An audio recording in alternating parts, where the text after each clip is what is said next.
Hi dears, ഇന്ന് വാവ് പ്രമാണിച്ച് ഇന്നലെ വൈകിട്ട് ഞങ്ങൾ ഓച്ചിറ അമ്പലത്തിൽ വരെ പോയിട്ടുണ്ടായിരുന്നു. അതിൻ്റെ വിശേഷങ്ങളാണ് ഈ വീഡിയോയിൽ.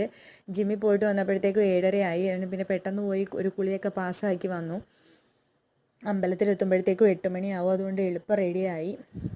ഈ ഡ്രസ്സ് ഞാൻ യൂട്യൂബേഴ്സിൻ്റെ റിവ്യൂ ഒക്കെ കണ്ടിട്ട് ഫ്ലിപ്കാർട്ടിൽ നിന്ന് വാങ്ങിച്ചതാണ്. അത്യാവശ്യം നല്ല ഡ്രസ്സാണ്, നല്ല പ്രിൻറ്റും പ്യുവർ കോട്ടൺ ആണ് ഈ ഡ്രസ്സ്. അങ്ങനെ പിന്നെ എളുപ്പം റെഡിയായി ഞങ്ങൾ ഇറങ്ങി അമ്പലത്തിലെത്തി. ഓച്ചിറ അമ്പലത്തിലെത്തി. അവിടെ എത്തിയപ്പോൾ അവിടെ ഫുള്ള് റംബൂട്ടാൻ്റെ അതിപ്രസരം. ഏട്ടൻ അങ്ങോട്ടും ഇങ്ങോട്ടും ഒക്കെ നോക്കിയിട്ട് റംബൂട്ടാൻ്റെ അതിപ്രസരമാണല്ലോ എന്ന്. അങ്ങനെ ഞങ്ങൾ അമ്പലത്തിനകത്തേക്ക് കയറി. ഏട്ടൻ്റെ അമ്മ മരിച്ചതാണ്. അപ്പോൾ ഏട്ടൻ ബലി ഇടാറില്ല. ആണ്ടിനും വാവിനും ഇവിടെ വന്ന അന്നദാനത്തിന് അമ്മയുടെ പേരും നാളും പറഞ്ഞ് എഴുതിക്കുക. അതിന് വേണ്ടിയിട്ടാണ് ഞങ്ങൾ ഈ രാത്രി തന്നെ ധൃതി പിടിച്ച് ഇങ്ങോട്ട് വന്നത്. ഇവിടെ പിന്നെ അമ്പലം അടയ്ക്കത്തില്ലല്ലോ, നമുക്ക് എപ്പോഴും കയറി തൊഴാം. ശിവൻ്റെ അടുത്ത് പിന്നെ അങ്ങനെ അടയ്ക്കുകയൊന്നും ചെയ്യാത്തതുകൊണ്ട് ആൽത്തറയല്ലേ, അങ്ങനെ അവിടെ വന്ന് തൊഴാം എന്നുള്ള പ്രതീക്ഷയിൽ എളുപ്പം എത്തി. നല്ല മഴയുണ്ടായിരുന്നു. എന്തായാലും ഞാൻ തൊഴുത് കഴിഞ്ഞാൽ മഴയൊക്കെ പെയ്തത്.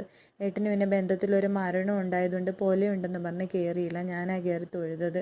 അവിടുന്ന് പിന്നെ ചാറ്റൽ മഴയൊക്കെ കൊണ്ടായി നടക്കുന്നത്. ഞങ്ങൾ പിന്നെ കാട്ടിലമ്പലത്തിൽ ഇപ്രാവശ്യം കുടിലെടുക്കുന്നതിൻ്റെ വിശേഷങ്ങളൊക്കെ പറഞ്ഞ് നടക്കുകയാണ്.